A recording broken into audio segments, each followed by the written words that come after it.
हम सही ना चली और टेढ़ा ना चली, हमारी इज्जत बच गई, हम कहीं समाज में नाक कट गई का ये ऐसा ऐसा ही पीछा घुमने ऐसा टेढ़ा हो गया सबकी नजर में ना आया।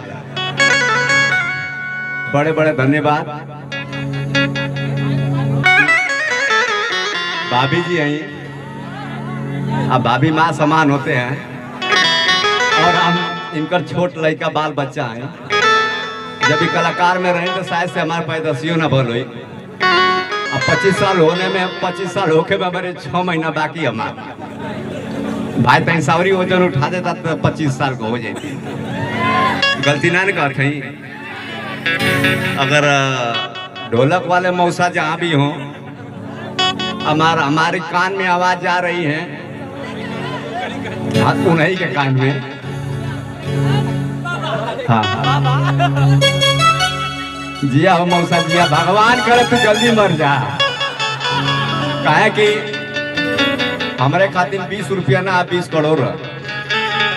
जब पहला बार हम बम्बई में डांस करत रहनी तो ये राकेश भैया हमके 500 रुपया दे रहना, कहना कि बहुत आगे जेबे हीरा।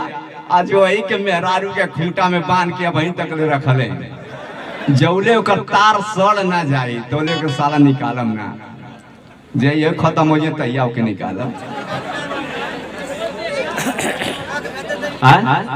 पतुया वाला भाभी जी बुरा नहीं ना है, थोड़ा सा जब तक आप कत्ता वाला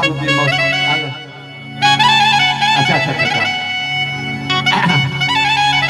जी एक बार अभी भैया तनी एक बार और ठोकल ए भैया मौसा ओसाई ठोकल नाची ओसाई ठोकल लगावा गोड़ऊ गोड़ऊ लगावा गोड़ऊ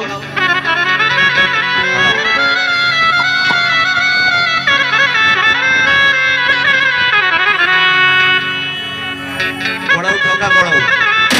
हाँ हाँ यही पर चले दबी नाल घोड़ा